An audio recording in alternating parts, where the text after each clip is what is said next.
¿no? En cierto punto del paciente no tenga efectos adversos sobre el paciente, que es algo que pasa generalmente con todos los principios, fármacos, principios activos. Tenemos una relación que podemos medir, que podemos cuantificar entre la concentración, o sea, qué tan expuesto está el paciente a un principio activo, a un fármaco.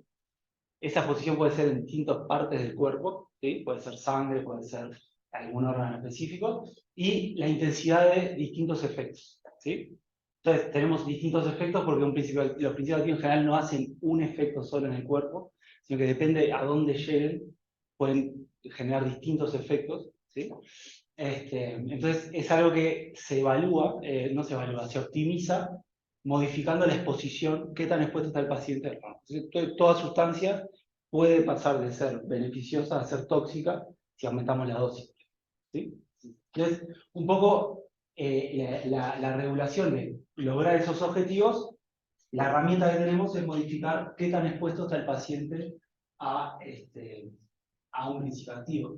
Y esta diapositiva es medio química, biológica, pero voy a intentarlo igual.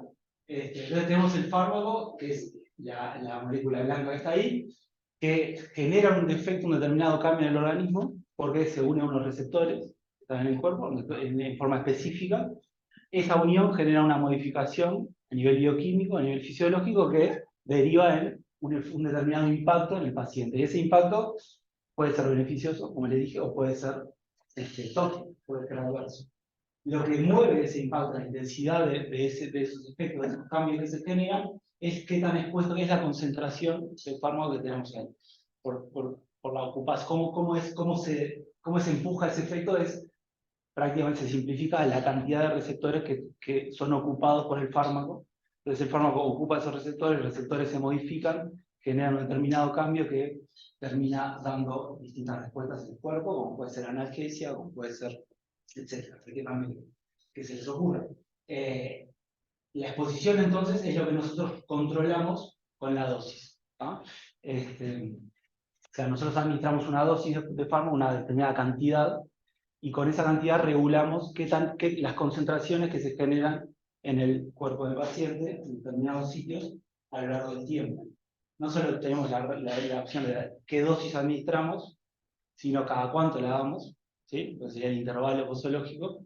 Y también, por ejemplo, cómo la administramos, qué vía de administración, o sea, no es lo mismo intravenoso que vía oral, por ejemplo, qué forma farmacéutica, no es lo mismo un comprimido que una solución, generan distintos perfiles de concentración a lo largo del tiempo. Porque el principio básico, entonces, que quiero redondear acá, es que hay una relación entre la dosis que administramos, la exposición que se genera del fármaco en el paciente y el efecto, que deriva en una determinada respuesta clínica, y eso lo analizamos cuantitativamente con distintas variables, pero principalmente la variable que más utilizamos para seguir esto es medir concentraciones a lo largo del tiempo, el panel que tienen ahí a la izquierda, arriba.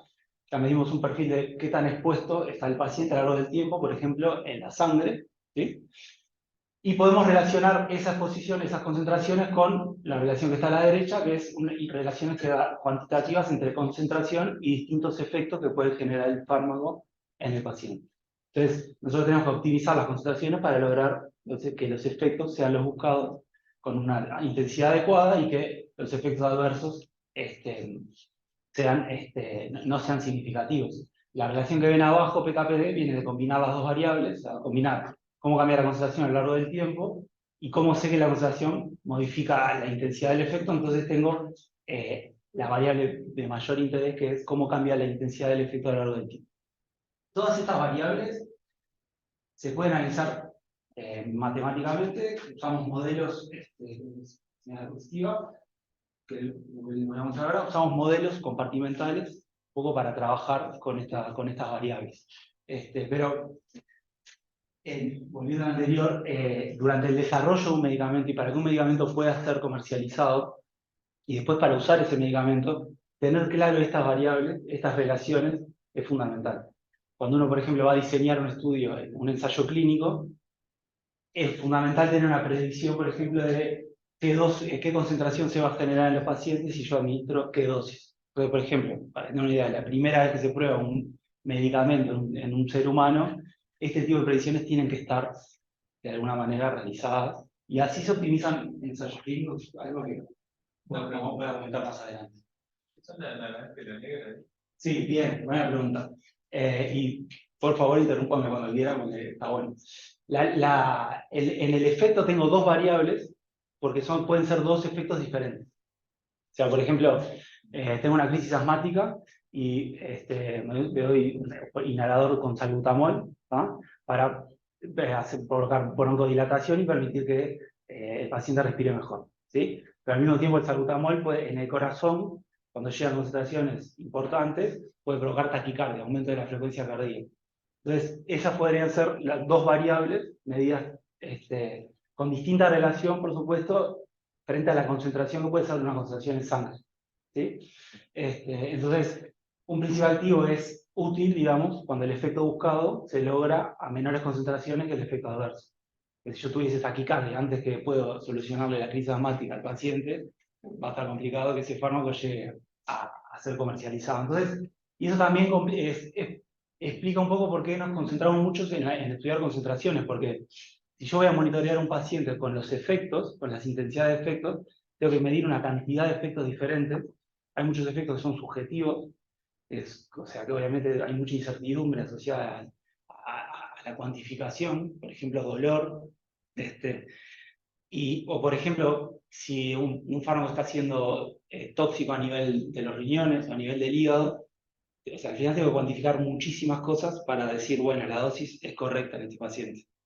Entonces, todo eso lo subrogamos midiendo concentraciones y utilizando relaciones entre concentraciones y efectos que están conocidas, porque son datos que se van recabando durante el desarrollo de un medicamento. Entonces, todo lo que es la parte derecha, lo que sea farmacodinamia, es información disponible de alguna manera en la cual nos basamos para interpretar las concentraciones que sí medimos en el paciente, que es una variable que podemos medir con una incertidumbre adecuada, tipos que miden, ¿no? Sabemos qué concentración hay en sangre, y de ahí interpretamos qué efectos está provocando el fármaco en el paciente. Entonces, trabajamos con datos variables longitudinales, ¿sí? Series temporales, como tienen distintos nombres, con Nacho ya nos hemos tenido una ida de vuelta interesante en nombres que le ponemos a las cosas. Seguramente ahí yo cegado por mi formación es diferente, pero ustedes cualquier cosa me corrigen. Entonces tengo, por ejemplo, N observaciones de concentración a distintos tiempos. Así podemos medir qué tan expuesto estuvo el paciente, por ejemplo, a un fármaco en sangre a lo largo del tiempo. Estos datos los ajustamos con modelos compartimentales. Básicamente, no sé si han trabajado o han visto modelos compartimentales donde lo que se plantea son ecuaciones diferenciales que tienen ahí a la izquierda abajo. Básicamente son balances de masa, en donde se define cómo es la cinética de transferencia entre un compartimento y otro. Y en este caso estamos hablando de transferencia de masa. Entonces, por ejemplo, en el compartimento redondo que tengo ahí pongo la dosis a tiempo cero, toda la masa del fármaco, y esa masa del fármaco va ingresando al cuerpo, que sería el compartimento cuadrado que tengo ahí, y va generando una concentración, ¿sí? Entonces el fármaco se va absorbiendo, sería lo que puede ser una administración oral. Cuando tomamos un comprimido no va directamente a la sangre, sino que va al tracto gastrointestinal y ahí tiene que ser absorbido y va provocando concentraciones ascendentes que después el organismo va metabolizando, eliminando, y las concentraciones se van yendo, o sea, el fármaco se va eliminando del cuerpo.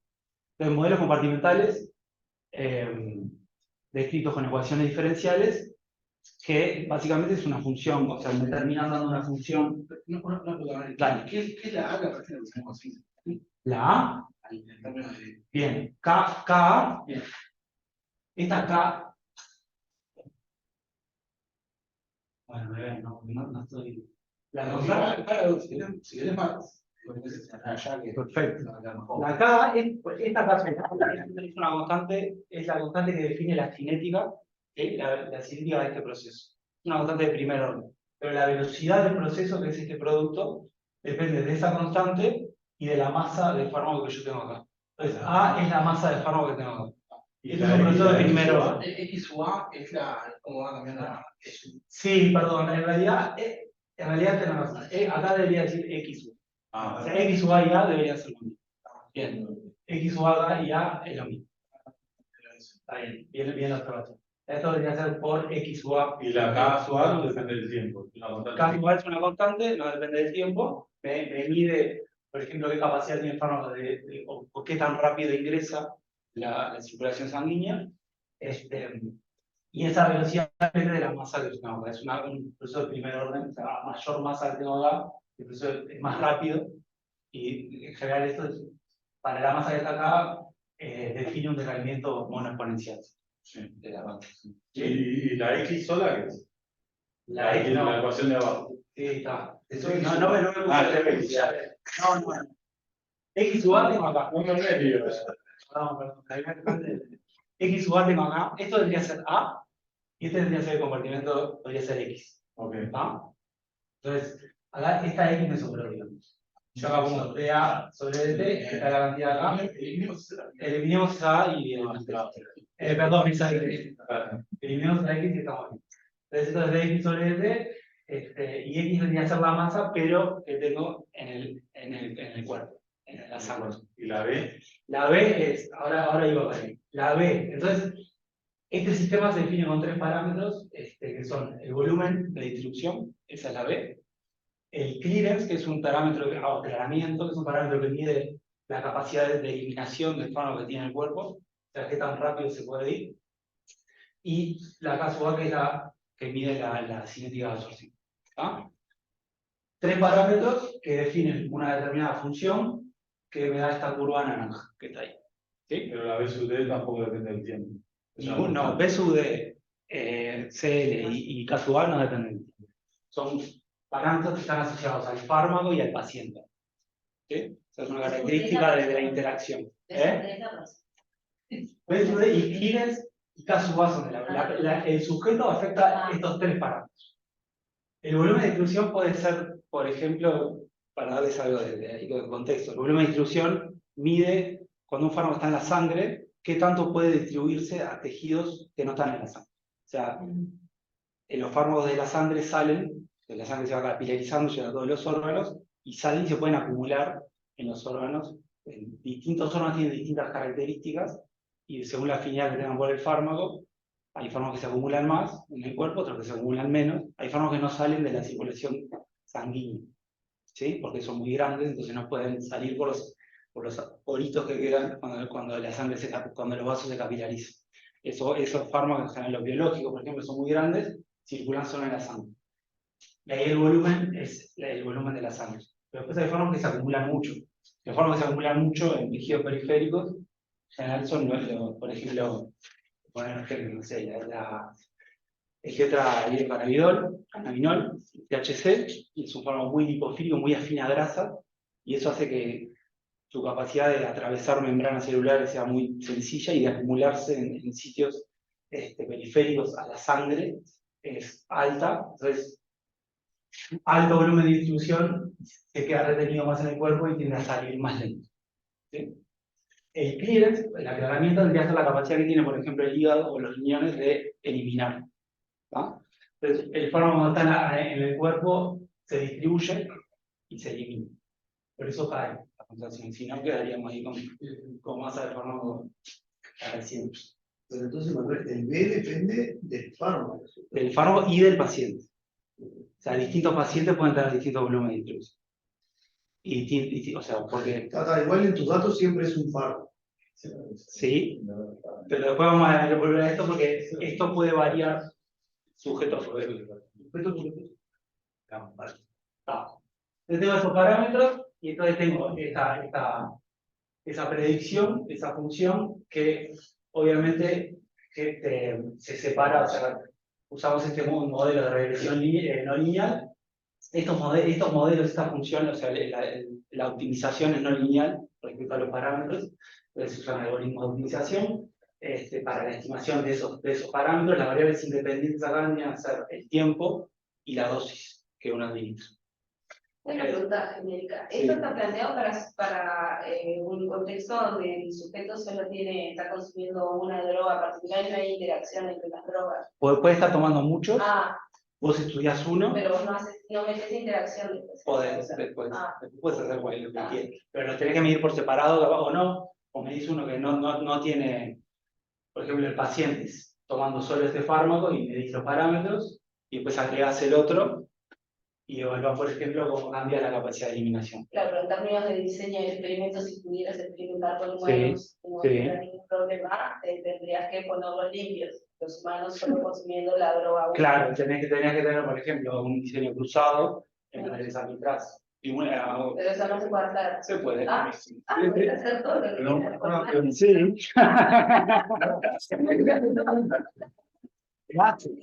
Se hace. Sí. Vos ahí tenés si vos planteas eso, la ecuación diferencial te da un diagrama de fase. ¿Te da un? Un diagrama de fase que dibuja todas las posibles soluciones. Entonces vos podés escribir la estabilidad de la. Supongo que eso te debe indicar más o menos cuánto es la dosis que tenés que poner y todo, ¿no? Porque Claro, si hay algunas dosis que deben ser como que atrae, las otras como que repeten, digamos. No, la dosis es la cantidad, la dosis Claro, es la masa que pones acá. quizás tenés que arrancar. La dosis vendría a ser la situación inicial Claro. de masa en este componente, en este espacio, ¿no? Claro. Entonces, vos después de que tenés esto definido, la dosis es una variable independiente y podés simular cambiando distintas dosis para ver cómo va cambiando el Yo lo perfil. planteo al revés, porque de ecuaciones diferenciales vos agarrás eso y podés dibujar todas las ecuaciones, todas las ecuaciones. Te das un diagrama de fase. Hay algunas que son una puntos de dosis. equilibrio. Hay algunas que son puntos de equilibrio. O sea, que se van a quedar paradas donde estamos. Y hay algunas que atraen y otras que repelen. Las que repelen te pueden estar diciendo, si vos arrancás con esta dosis, te vas a ir a la mía. ¿Entendés? Pero ¿cuál es tu target? El target es saber con cuánto arrancar para que el tipo no se tenga muchas dosis. Claro. Claro, Exacto. pasa que el target nuestro en general, acá al final pasa por ejemplo, este perfil que está ahí, los targets que se suelen utilizar, por ejemplo, es el área bajo la curva de este perfil, que define una exposición global, o sea, está el paciente durante este tiempo, la exposición máxima, son variables sobre las cuales uno después quiere optimizar. Optimizar la dosis con este sistema para llegar a una concentración determinada. Con la condición inicial y eso la fijás y arrancás y resolvés el sistema y te da ese Lo modelo. que pasa es que al principio, cuando vos tenés unos datos y yo quiero ajustar esto, la dosis es una variable, es conocida. Yo sé qué dosis recibió este sujeto para provocar estas concentraciones. Y se sabe con qué dosis arrancar, digamos. Vamos a ver que no me estoy pasando Claro, entrada. no. En un ensayo clínico nuevo, Claro. en general venís de datos en animales y mediante modelos similares, por ejemplo, haces esto en ratones, en ratas, y mediante modelos un poco parecidos a estos, haces una extrapolación, cambiando, por ejemplo, el peso, el volumen de los órganos, cambiando algunas variables, y haces una extrapolación para simular estos. O sea, al final somos parecidos a la rata, digamos. Somos bastante.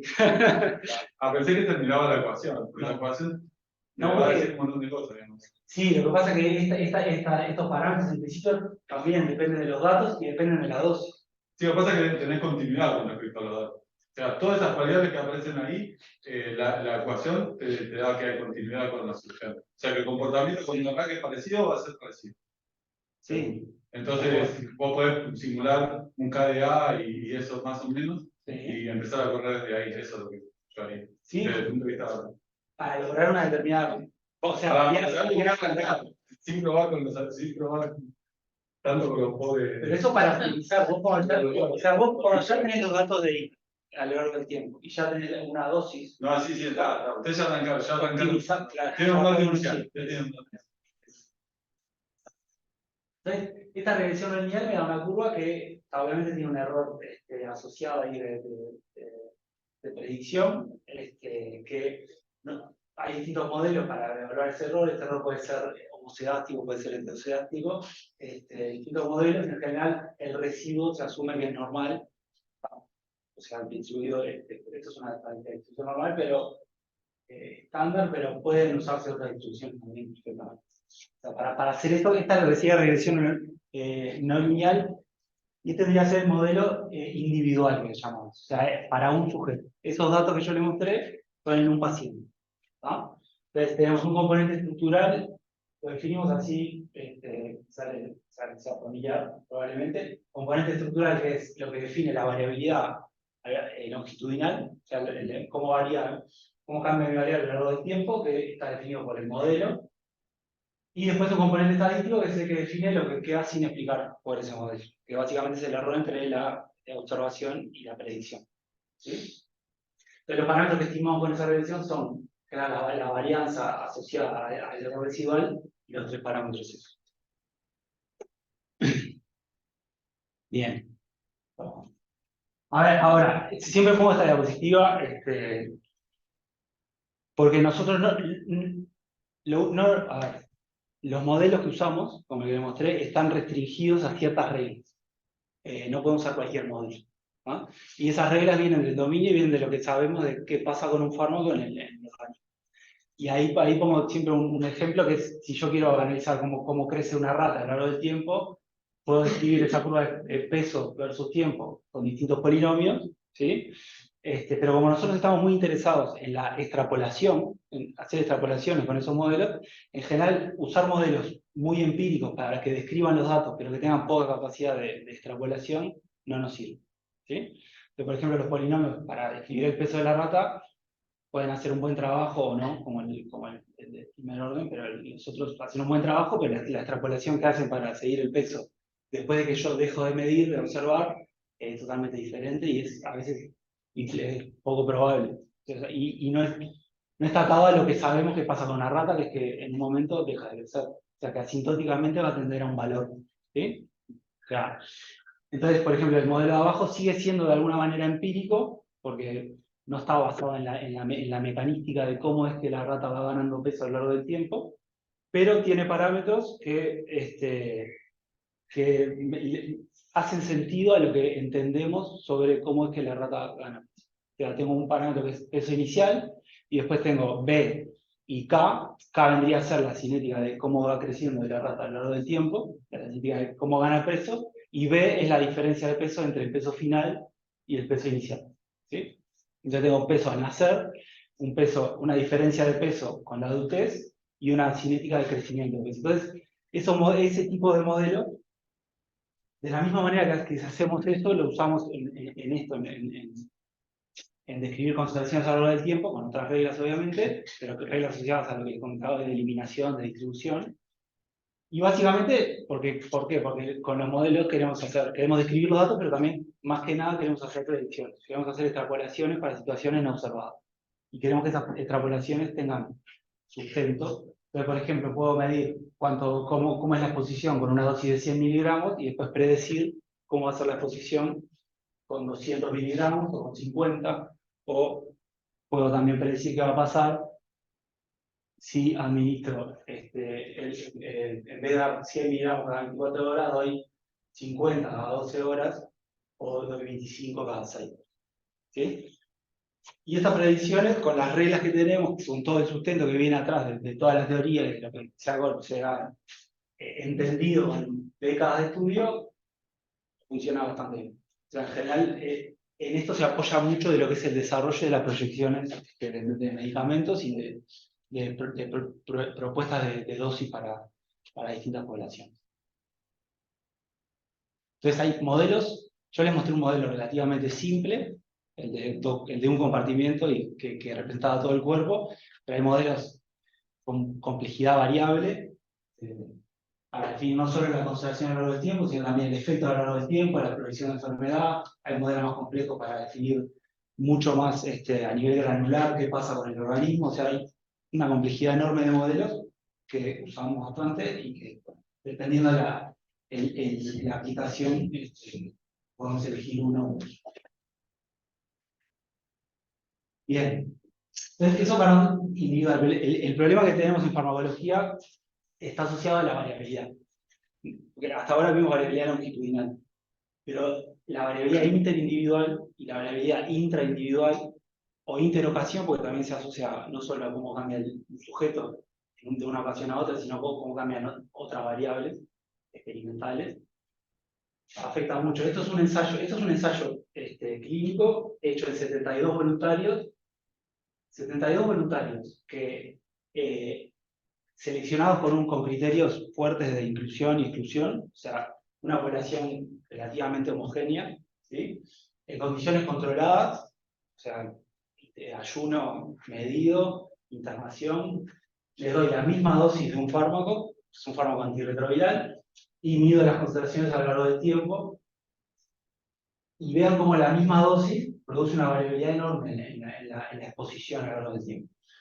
Hay, por ejemplo, en lo que les comentaba recién, en concentración máxima, a veces tengo diferencias del doble o más entre distintos sujetos, y en el tiempo que demora, en áreas terapéuticas también, y en el tiempo que demora el fármaco en desaparecer del cuerpo también. ¿Sí? Entonces, la variabilidad interindividual es un problema cuando yo quiero encontrar una dosis que les sirva, cuando yo recomiendo una dosis, cuando vamos al médico y nos vamos con una dosis, seguramente vamos todos nosotros al médico, nos vamos a ir con la misma dosis, todo adulto, nos vamos a ir con la misma dosis, porque es la dosis que está para adultos.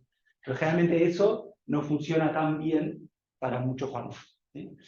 Y esto, por ejemplo, un anticoagulante, warfarina, warfarina lo damos para anticoagular, y esto es una variable que mide la velocidad de coagulación. Entonces, velocidad muy alta, o sea que casi no coagula, no, perdón, el INR es el tiempo que demora en coagular. Entonces, INR muy alto, la sangre está muy líquida, no coagula. Y esto es muy bajo, coagula demasiado rápido. ¿Va? Entre 2 y 3 es donde queremos que esté. ¿Sí? Entonces, por ejemplo, este color naranja les muestra un mismo paciente recibiendo 2 miligramos por día en distintos momentos. A veces está en el rango que buscamos y a veces no, recibiendo la misma dosis. Y por ejemplo, este paciente en azul, estos son datos reales. ¿Sí? El paciente a veces está por arriba y a veces está por abajo. O sea, a veces no sabemos si aumentar la dosis, si bajar la dosis o qué hacer. La variabilidad en farmacología es un problema, y es un problema grave, o sea, es el principal desafío. O sea, si no dice variabilidad, y yo sé qué relación hay concentración-efecto y dosis-concentración, no defino una dosis y voy para En la adelante. ecuación no aparece. Es la KDA. Todavía no aparece. Ah, no está puesto en el modelo. No, en el modelo, el otro modelo era individual, una persona. Ahora vamos ahí. Ahora vamos. Tengo otras fuentes de variabilidad, niveles de variabilidad. En el Epsilon aparecía algo de variabilidad. El es variabilidad, pero esa la variabilidad es el error de ajuste del modelo. Seguro. Puede ser el error intraindividual, o sea, la variabilidad del propio sujeto a lo largo del tiempo, que no puedes discriminar de qué tan bien o mal ajusta tu modelo, o de qué error tiene el equipo en medir una concentración. Está todo mezclado. Entonces el error residual ahí se mete en un montón de cosas. Pensé que, pero no es que la concentración varía de acuerdo al individuo y ahí está el problema. Sí. Bueno, entonces esto en la ecuación debería aparecer, ¿no? Sí. Es el KDA. Ahora vamos. Entonces ahí viene lo otro era el modelo individual, para solo un sujeto. Quiero describir los datos de un sujeto. Ahora quiero describir los datos de una población, ¿sí? De un grupo heterogéneo de sujetos. Entonces usamos modelos jerárquicos, que son los modelos no lineales, de regresión no lineal, pero de efectos mixtos, en donde vamos a definir una distribución para cada parámetro, para incluir la variabilidad interindividual. Entonces usamos para cada parámetro. Le puse distribución lo normal en general, porque son parámetros que no asumen valores negativos y en general la distribución normal funciona bien, pero se pueden usar otras. Y lo definimos con un valor típico y una varianza, ¿sí? Que cuantifica la dispersión de ese parámetro en una población. Entonces voy a tener variabilidad en la absorción, en la eliminación, en la distribución, y eso lo mido con esas omegas cuadradas, esas varianzas. Entonces, nada, cuando tengo una población de sujetos, necesito estimar esa variabilidad. Y tener un método que estime esa magnitud de variabilidad es muy importante. O sea, dos cosas nos interesan en farmacología. Nos interesa saber cuánto es la magnitud, ¿sí? Esa es la variabilidad no explicada, o sea, es variabilidad interindividual asociada a distintas fuentes. Y es un poco mi margen de error, o cuando yo propongo una dosis para una población de adultos, por ejemplo, esa variabilidad va a definir variabilidad en exposición que puede darle la misma dosis a todos los sujetos. ¿Sí? Entonces, dentro de esta variabilidad tengo que saber que estoy logrando el efecto buscado o en concentraciones que son eficaces y seguras para la mayor proporción de pacientes posible. ¿sí? Y si dentro de esa variabilidad tengo pacientes que van a caer en toxicidad y otros que van a caer en ineficacia, te voy a tener que proponer distintas dosis para distintos pacientes o empezar a ver. Y ahí viene lo otro que queremos hacer, que es intentar que esa variabilidad sea lo menor posible, explicando, o sea, introduciendo, evaluando factores que puedan explicar esa variabilidad, factores del sujeto, como por ejemplo peso, edad, sexo, factores genéticos, etcétera, que me den una predicción lo más precisa posible para los distintos parámetros, entonces tener menor variabilidad a la hora de hacer una simulación, a la hora de hacer predicción. Bien, entonces, para nada, esto es como, nada, dentro de ese marco del modelo de efecto, no lineal de efectos mixtos, tengo una distribución para cada parámetro, y nada, para un sujeto entra dentro de esa, o sea, muestreo un parámetro dentro de esas distribuciones para estimar, por ejemplo, la cinética de un sujeto. Entonces, este es el perfil típico, el perfil usando los valores típicos de los parámetros, y este es el perfil de un sujeto X. Que tiene ciertas discrepancias, obviamente la absorción más lenta, volumen de distribución un poco más grande, es un poco más grande. Bien. Después, en ese contexto, cuando yo tengo datos de muchos pacientes, lo primero que se estima, o sea, los parámetros que se estiman son los poblacionales, o sea, los valores típicos y las varianzas. ¿Sí? Eso es lo que estima los algoritmos que utilizamos. Apuntamos a esos parámetros. Después esos parámetros son usados con un enfoque empírico bayesiano para estimar parámetros individuales. O sea, una vez que yo tengo las distribuciones para cada uno de los parámetros, agrego las observaciones de cada sujeto para hacer una actualización de esa distribución para estimar un parámetro individual. O sea, combino el prior, que vendría a ser la distribución poblacional, el valor típico y la varianza, lo combino con las observaciones que tengo en el sujeto, y eso me da un posterior que vendría a ser acá la línea roja. ¿Sí? O sea, eso como para darle una idea de que los sujetos comparten cosas, comparten que son seres humanos, que tienen un funcionamiento similar. Entonces yo si solo analizara este sujeto de forma totalmente independiente, me quedaría con el ajuste por regresión no lineal a ese sujeto, que es la línea verde, ¿sí?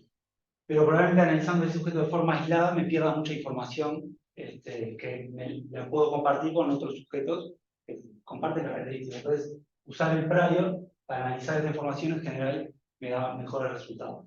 Principalmente porque no siempre voy a tener tantas mediciones de concentración para sujetos. Hay veces que puedo medir una muestra o dos de concentración. O sea, puedo dar 2 puntitos rojos o uno. ¿Sí? Entonces, la actualización bayesiana esta no nos da bastante buena resultados. Bueno, esto es lo otro que les decía, la explicación de variabilidad. Arriba de ese modelo jerárquico, los parámetros también, o sea, puedo agregar efectos fijos que expliquen la variabilidad. Por ejemplo, esto es cómo cambia la eliminación, un fármaco que se elimina por vía renal. Yo lo que puedo hacer es tener el dato de cómo funcionan los riñones de ese paciente. ¿Va? Y eso es una variable que puedo medir por laboratorio y puedo tener un dato, un valor. Y ese valor lo puedo usar para predecir qué tan rápido se va a eliminar un fármaco por vía renal. Y eso es muy importante porque hay muchos fármacos que se eliminan por vía renal y además pueden ser tóxicos a nivel renal, etc. Entonces, tener estas características preventivas nos da bastante herramientas como para definir qué dosis necesita cada sujeto. Entonces, el esquema del modelo no lineal de efecto mixto es es tener un componente estructural que describe variabilidad. Entonces, sigo teniendo el modelo que describe variabilidad longitudinal. Tengo modelo de covariables que describe, por ejemplo, esta variable renal con la relación con los parámetros, con características descriptivas, por ejemplo, edad o la funcionalidad renal. Y después tengo efectos aleatorios que miden, cuantifican la variabilidad que queda sin explicar. ¿Sí? ¿Más o menos? ¿Vamos bien? Bien. O sea, no sé qué tan familiar les puede parecer este esquema, ¿no? Lo conversamos. Los modelos no lineales de efectos mixtos, o sea, la estimación de estos modelos no lineales, en la parte de farmacología se empezó a implementar en las fines de los 70, porque claro, el problema era cómo estimar tanto la variabilidad como los parámetros poblacionales y la variabilidad a partir de datos que le llamamos escasos, a partir de tener pocos datos por paciente. ¿Sí? Tengo muchos datos por paciente, se puede usar de otra manera que es más engorrosa. Entonces yo tengo, por ejemplo, para un paciente tengo estos 2 puntos y para otro tengo 3. Era complicado, o sea, no había una herramienta para optimizar y sacar esos parámetros. No, entonces se propuso ahí un método, es un método más de verosimilitud, que ahora no tiene mucha ciencia, pero a partir de ahí entró en farmacología, tuvo un impacto muy importante porque, claro, lo que les digo, o sea, en un ensayo clínico, muchas veces es muy difícil decir, bueno, a todos los sujetos le vamos a medir 2 horas después de que tomaron la dosis, una muestra. A las 3 horas, otra, a las 4 horas, otra. Entonces ahí describo el perfil en cada sujeto. ¿Sí?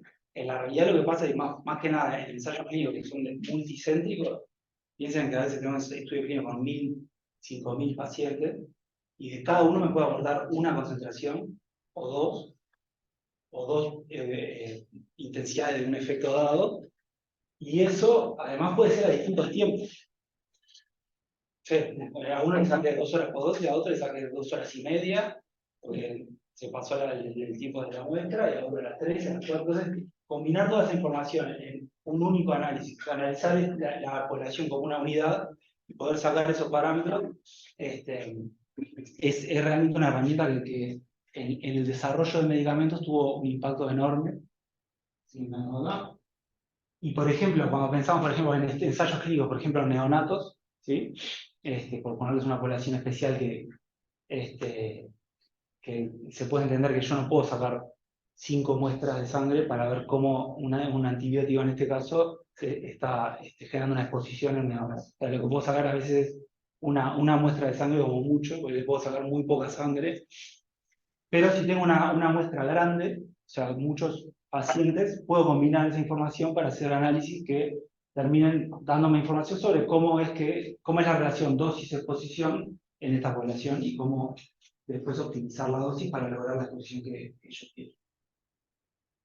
Esto en el desarrollo del medicamento, que son distintas fases, distintas etapas, tuvo un impacto enorme. Hoy se habla de desarrollo de medicamentos informados por modelos, o sea, son modelos que van acompañando el desarrollo y que a medida que van recabando datos se van haciendo más fuertes los modelos. Se usan mucho para... O sea, hay modelos que hoy por hoy hay, por ejemplo, ensayos de interacción, a veces se basan solo en simulación, combinando modelos y haciendo predicciones, y las agencias reguladoras lo aceptan. O predicciones para poblaciones especiales, predicciones para poblaciones que no se pueden ensayar clínicamente. Tercera edad, neonatos. ¿No? Se puede hacer, pero para un principio activo nuevo, tenés que tener alguna manera de extrapolar o de predecir. Claro, No, por eso es nuevo, claro. Claro, pero si tenés un modelo que describa en adultos, podés cambiar algunas variables, los parámetros para generar extrapolaciones a neonatos. O sea, son predicciones que, bueno, pues ahí se pueden confirmar, ¿no? Pero nada, es el esquema hoy la industria farmacéutica esto lo usa y está recontra establecido. O sea, esto se llama como campo, como disciplina, se llama farmacometría, recontra establecido en la industria innovadora, o sea, los que desarrollan nuevos principios activos, que no son la regional. En Latinoamérica no tenemos casi. No, hablando de empresas grandes, ¿no? De farmacéuticos. Y también está establecido en las agencias reguladoras de referencia, ¿no? En Estados Unidos, Europa, para hacer toda la evaluación y hacer ensayo clínico, optimizar el diseño de ensayos clínicos, etc. Ahora después, cuando un fármaco está aprobado y llega al mercado y lo empezamos a usar, nada, o sea, hay muchas cosas que no se evaluaron, porque la población que se puede evaluar durante el desarrollo es relativamente limitada, es relativamente homogénea. Entonces, quedan muchas preguntas respecto a ver, cómo va a funcionar un fármaco y cómo optimizar la dosis en población, en sujetos diferentes. Entonces, ahí viene la dosificación de precisión, que es aplicar este contexto a la clínica. ¿Sí? Entonces, nada, dosificación de precisión es básicamente encontrar las características individuales, o sea, optimizar un modelo para un sujeto, como encontrar los parámetros de cada, que describen la relación dosis-posición-efecto para cada paciente, y usar ese modelo, a ver si para encontrar qué dosis necesita cada paciente, para tener una posición adecuada, etc., para tener eficacia y seguridad. Y esto obviamente se opone a darle la misma dosis a todos. O sea, cuando hablamos de un analgésico, ibuprofeno, si todos nos tomamos, no sé, 400 miligramos de ibuprofeno, capaz que la mayoría nos saca el dolor de cabeza, capaz que algunos no. Pero cuando hablamos de, por ejemplo, un inmunosupresor para un trasplante renal, estamos capaz que hablando entre generar un rechazo, o sea, porque quedarnos cortos de dosis y entonces el paciente puede rechazar el órgano, o pasarnos de dosis y el mismo fármaco que metemos para inmunosuprimir puede generar toxicidad, por ejemplo, renal. ¿Sí? En trasplante renal eso pasa. Entonces, ahí afinar la dosis es muy importante, y encontrar la dosis en el momento oportuno. O sea, no puedo empezar un tratamiento inmunosupresor y esperar a ver qué pasa con el paciente, a ver, hizo un rechazo, bueno, vamos a subir la dosis. Porque cada rechazo, ahora con el COVID eso creo que está mal, un rechazo, o sea, el órgano es un... Estoy poniendo un ejemplo como para visualizar la importancia. Un órgano externo, el cuerpo lo reconoce como algo externo y genera anticuerpos. Y una vez que genera anticuerpos, la memoria, o sea, lo que genera esos anticuerpos, lo voy a seguir generando. O sea, ahí no hay vuelta atrás. Y cada rechazo que yo tengo, cada evento de rechazo que son agudos, genera más anticuerpos, y llega un momento que el órgano hay que sacarlo porque ya no funciona. Entonces, encontrar la dosis adecuada de inmunosupresión en un momento muy rápido es fundamental. Entonces, este contexto es necesario porque, bueno, todavía hay mucho uso off-label, se dice, por ejemplo, para neonatos, para tercera edad, para mujeres embarazadas. O sea, hay mucha información que no se sabe y se hacen extrapolaciones, se usan la misma dosis y realmente no sabemos que estas dosis están provocando lo que queremos que provoque en el paciente. Hay alta variabilidad, ese es un gap entre la eficacia, que es lo que se evalúa en el ensayo clínico, y la efectividad, que es lo que pasa en la vida real. Y de esto termina incidiendo hay una alta incidencia de eventos adversos prevenibles para para los medicamentos que utilizamos. La incidencia de eventos adversos es realmente muy grande. De hecho, es una de las principales causas de muerte en Estados Unidos, a medio, es eventos adversos a distintos principios. Entonces, voy a pasar esto. Entonces, ¿qué hacemos nosotros? Nosotros en el Hospital de Clínicas tenemos una unidad de monitoreo que para estos fármacos que les dije que son complicados, como los inmunosupresores, medimos en sangre la concentración en el paciente.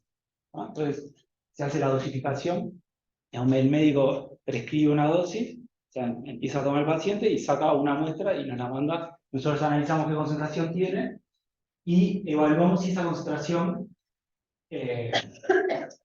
es eficaz y segura. Pero cuando nos dan eso es, por ejemplo, nos dan una concentración que en general se toma antes de tomar la siguiente dosis, porque es como el momento más fácil, más sencillo para el personal de enfermería, etc. Y además es el momento donde hay, aparte, rangos preestablecidos poblacionales para comparar este valor. Entonces, antes de tomar la siguiente dosis, yo tengo un rango para ver si este valor me está dando una exposición segura y eficaz. Pero en realidad a mí lo que todo me interesa es toda la exposición que viene acá. ¿Sí? El tema es que toda esta exposición se termina subrogando por un dato que saco acá y que comparo contra un rango. ¿Sí? Que, fíjense la variabilidad que tengo acá y la variabilidad que tengo acá, estos son datos también reales en pacientes. Estos datos, en general, describen bastante pobremente todo el perfil, o sea, qué exposición máxima puede estar teniendo, qué exposición total. ¿Sí? Pero bueno, es lo que hay, es lo que tradicionalmente se hace. Y es lo que en Uruguay, esto es la regla. O sea, solo en hospitales de clínicas, esto va a pasar que se haga una evaluación de ese valor. Pero normalmente, un paciente en cualquier punto de vista se va a sacar se va a sacar una muestra y el laboratorio va a reportar al médico un valor y un rango, como si fuera un glicemia o si fuera... Entonces el médico va a ver y está dentro del rango y Listo. Es una manera bastante poco eficiente de estudiar el texto. Entonces, tenemos un punto y que en realidad queremos saber bastante más de eso. Y también la proyección de cómo se va acumulando con distintas dosis, el fármaco, o sea, no me voy a meter mucho en eso, pero cómo puede variar la exposición si yo propongo de una dosis diferente.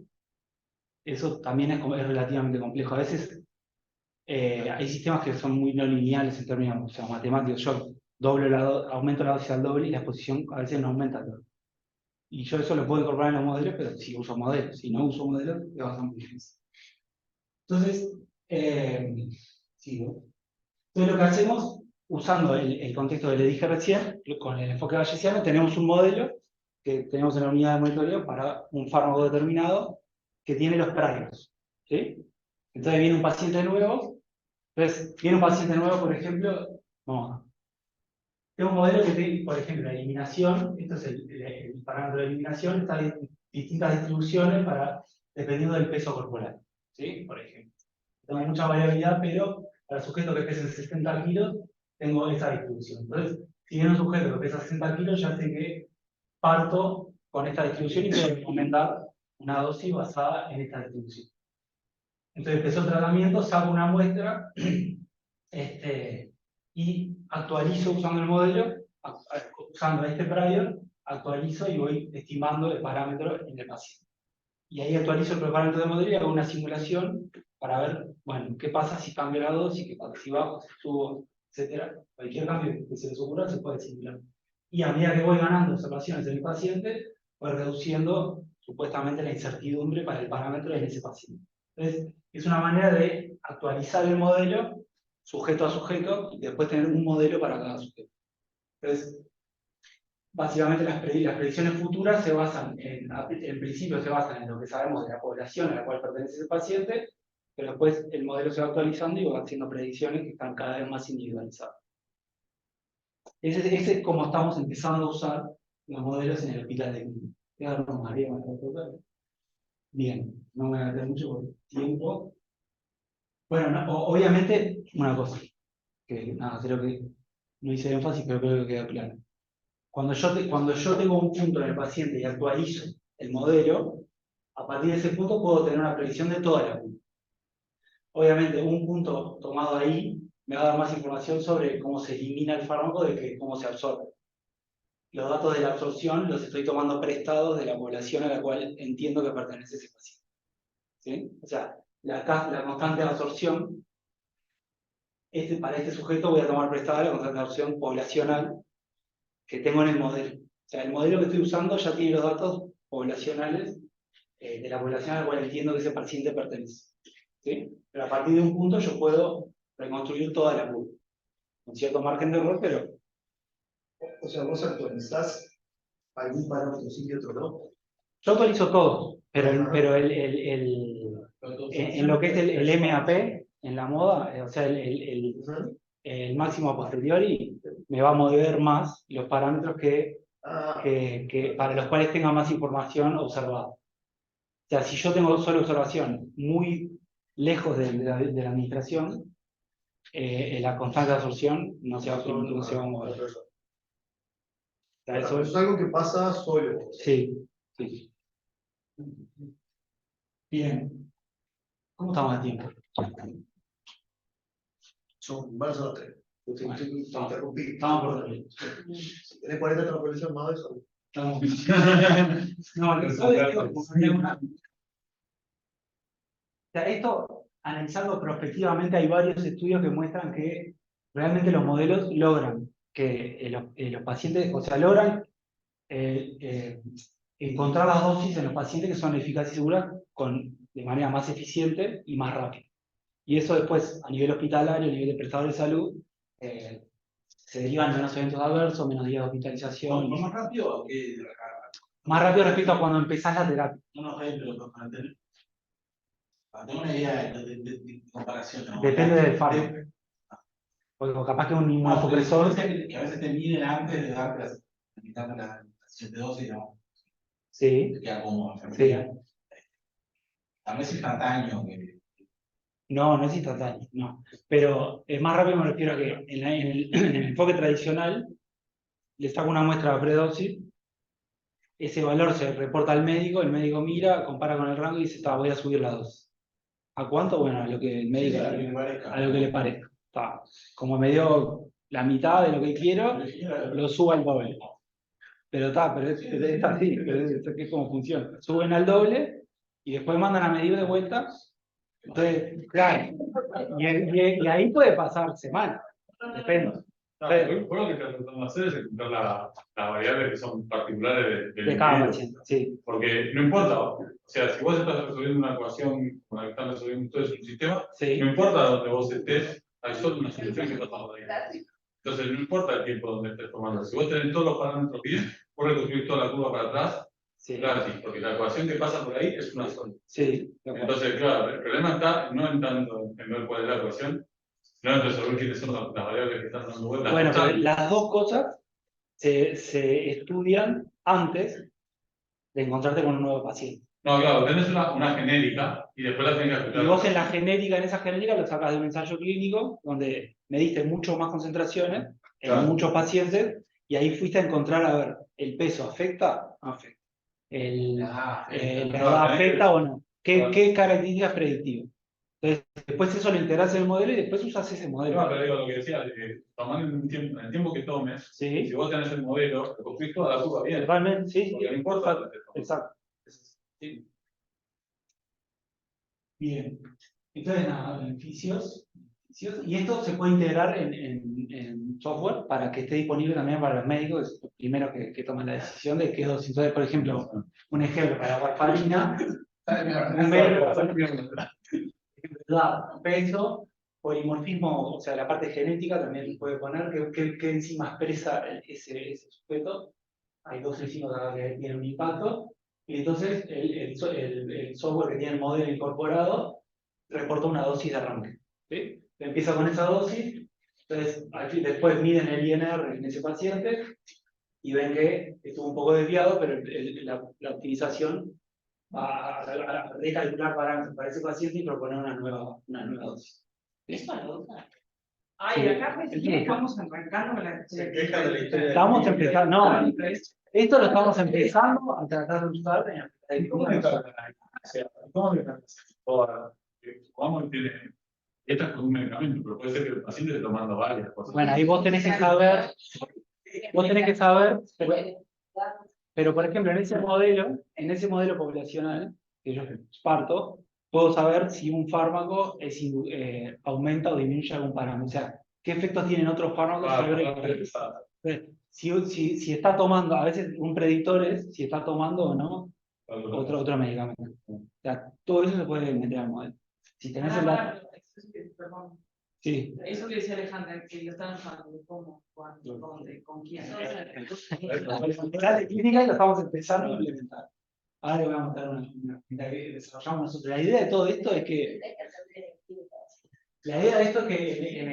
o sea, que a dónde vamos es tener modelos incorporados que como que tomen datos de historia clínica digital, que incorporen variables de seguimiento y que los modelos se vayan actualizando a medida que metemos datos del paciente y que esos modelos informen la toma de decisión para ir ajustando la dosis en cada paciente. Ahora, hay software que yo puedo comprar. Me quedan bastante. Voy a regalar. Hay software que yo puedo, o sea, hay software comercial que ya tiene, o sea, por ejemplo, yo no sé, compro la licencia de Insight. ¿Tá? Insight viene con modelos poblacionales para 40 fármacos. ¿Sí? Entonces vos podés hoy empezar, o sea, comprar la licencia y empezar a usar eso para 40 fármacos. ¿Vale? Porque ya tiene el modelo poblacional cargado y lo podrías empezar a implementar. Hay varios, hay algunos que no son comerciales, que se desarrollan, que uno ya puede. ¿Y los datos que usan esos software están disponibles? Algunos sí, otros no. Algunos son abiertos, otros no. Sí. No, porque hay un pila de datos con este análisis y cosas que uno puede usar, Sí. ¿no? Que vos podrías meterlo, haces abierto y no compras eso. Sí, por ejemplo, esta TVMetrics funciona bastante, o sea, es abierto, pero es gratuito y Pero tipo las cosas que pasan por eje de algo, bueno, eje de algo abre, Es capaz de hacer eso. datos de no sé qué. No, eso modelo, ¿no? Pero, ¿Cuál es el problema? El problema que tenemos con usar eso. Termino acá. No, bueno, pero el problema que tenemos con usar estos modelos, o sea, estos paquetes, es que hay mucha variabilidad en los modelos. O sea, estos son predicciones de distintos modelos reportados para un fármaco, ¿tá? En una misma población. O sea, agarro un paciente X, ¿no? Y le doy una dosis y usando distintos modelos simulo qué concentración va a tener ese paciente a la hora de usar distintos programas. Claro, o sea, depende del software que hayas comprado. O sea, hay mucha variabilidad en la predicción que hace el modelo, dependiendo de la población con la cual se desarrolló ese modelo. No es el modelo, son muchos modelos. Hay muchos en la literatura acá para hacer oficina, 40 modelos. Es una Es lo mismo en África que en China que acá. Exacto. Entonces vos no sabés a priori qué modelo elegir. Entonces, el problema con usar esos software comerciales es que no sabemos qué modelo. Por eso ustedes están desarrollando el Microsoft. Exacto. Para la regulación. ¿Cuánto incluye Max? Por ejemplo, esto es lo que venía, por ejemplo, para los modelos se pueden medir, porque este es el error, ¿no? El error de predicción. Medir una población, por ejemplo, para cuando no tenemos ningún dato de los pacientes, cuando tenemos solo un dato de los pacientes, o tenemos dos datos, entonces ahí se ve también que los modelos, con más datos, van haciendo un mejor trabajo de predicción a nivel individual. Pero está, necesitas datos, entonces a veces ¿con qué modelo empezar? Es complicado.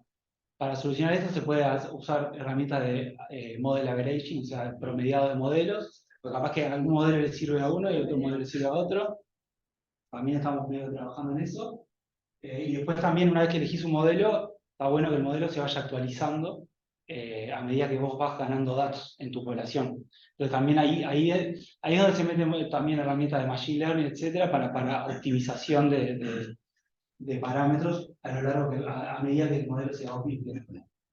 Y nada, para redondear esto que me pasar, todo esto es dosificación presión y empezamos a trabajar con un grupo interdisciplinario, que hay grupos médicos, hay gente de ingeniería, con gente de ingeniería empezamos a desarrollar ese grupo interdisciplinario. Con gente de ingeniería empezamos a desarrollar una herramienta nuestra donde poner nuestros modelos, los modelos que ya sabemos que funcionan, los ponemos ahí y eso se está empezando a usar y el médico puede tener acceso. O sea, esto está cargado en un servidor, en una Antel, el médico puede acceder, para un fármaco, por ahora hay 2 fármacos, pero la idea es ir validando e ir evaluando y cargando modelos y empezar a usar ese enfoque. Pero hay varias cosas que todavía no están muy resueltas, porque realmente estos modelos están muy establecidos en la industria, en desarrollo, pero la aplicación clínica recién está empezando.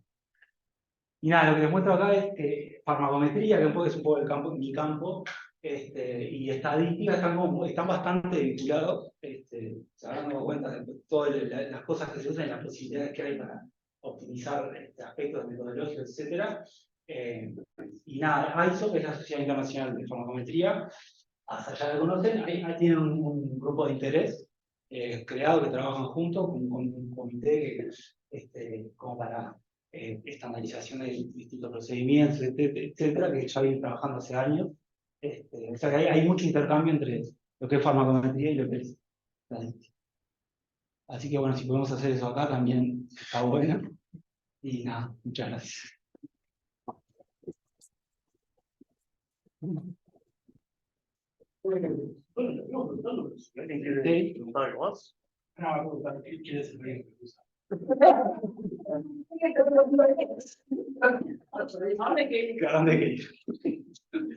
Lo visto ahora, por ahora es el clínico. O sea, nosotros estamos hablando de la unidad de monitoreo de clínicas, es manejada por biofarmacia y terapeutas, por el grupo nuestro, por biofarmacia y terapeutas. Es la única unidad de monitoreo que en Uruguay funciona un poco así. Hay otra unidad en el hospital militar que solo hace para trasplante hepático con un inmunosupresor, algo parecido. En realidad, hacerlo globalmente así es ahí empieza el. Pero vos estás, o sea, la unidad funciona como en la cotidiana. Sí. En la cotidiana y por ahora, hay la mayor parte de los fármacos se siguen haciendo del modo tradicional. Seguro. Vos aportás una nueva recomendación, una Digo, segunda recomendación. vamos cambiando o vamos tratando de cambiar Ajá. fármaco a fármaco. Entonces, ahora estamos trabajando mucho con el inmunosupresor, con Ajá. algunos antibióticos, y la idea es ir de a poquito hasta que todos los fármacos se utilicen así. El médico receptivo a Sí. ese modelo. No, Sí, no, está buenísimo. He visto de las dos cosas. Obvio. O sea, vos podés diseñar esto como política pública, bla, bla, bla, y Depende de. Yo estoy. En general, cuando se meten cuando vos lográs que el médico se involucre y vea los resultados, empieza a ver que tiene sentido y que le mejora. Es ahí, nada, ahí funciona. Lo que pasa es que tenés que llegar a ese punto. Nosotros tenemos muy buen trato y estamos colaborando activamente con nefrología de clínicas, con el CTI, con hematología, seguramente me voy a olvidar de otro grupo, pero con varios, y nada, y a medida que vamos trabajando y mostrándole, como que se enganchan, y después incluso quieren y te vienen a pedir. Pero bueno, lo más difícil a veces es cuando está muy estructurado, por ejemplo, oncología. En oncología vos ya tenés guías que ya definen los ciclos y es esto, tanta dosis, esto así, esto así. ¿Sí? Entonces, apartarse de esa guía para los oncólogos es muy complicado, porque los fármacos quimioterápicos que generan un efecto adverso impresionante. O sea, estoy tratando de matar células, de hecho. ¿Sí? Entonces, es muy difícil diferenciar entre las células cancerígenas y las células normales. Y los fármacos no lo pueden hacer. Entonces, modificar la dosis ahí es complicado, pero he tenido experiencia de trabajar con oncólogos donde en tiempo real, o sea, ciclo a ciclo, me daban datos de una paciente complicada o dos, y yo les hacía las predicciones para la siguiente ciclo. Entonces, el siguiente ciclo sacaban la constelación y decían, anduviste bien o no. Entonces ahí ya empezaba a ganar confianza, pero también es paso a paso eso. ¿Y cuántas muestras necesita el modelo para ajustar bien? Te voy a decir, bueno, ya está ajustando. Bueno, eso también entra dentro de lo que es diseño óptimo, que también se puede estudiar cuando vos decís, tengo este modelo, ¿qué muestras y a qué tiempos necesito medir para que la optimización de los parámetros tenga la menor incertidumbre posible? Y varía, dependiendo de la variabilidad interindividual, etcétera, pero a veces con 2, 3 muestras. Sí. Toda esta información que ustedes están recolectando ahí, la están guardando, por ejemplo. Vos dijiste hoy que acá se mide, por ejemplo, en el tiempo 12, Sí. y que entonces los parámetros cero no van a cambiar porque están muy lejos, y esos parámetros cero vienen de un modelo que te lo entrenó otra población. Entonces, capaz que no sé si guardan esa No, información. todos los datos que se van generando se guardan. Sí. Lo van a guardar para entrenar un modelo. Exacto, sí. Para ver si A veces no necesitamos entrenar.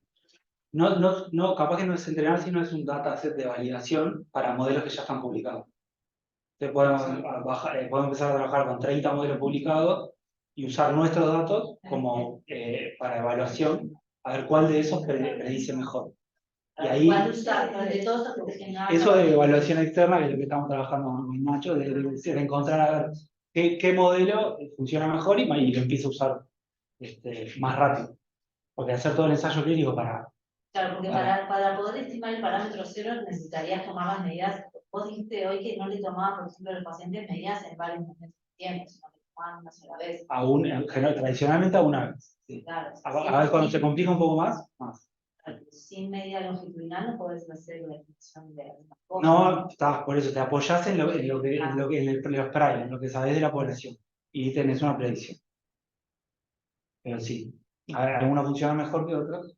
Claro, pero el prior viene de otro país. Sí. O sea, Bueno, pero a veces no puedo, a veces encontramos modelos que funcionan bien.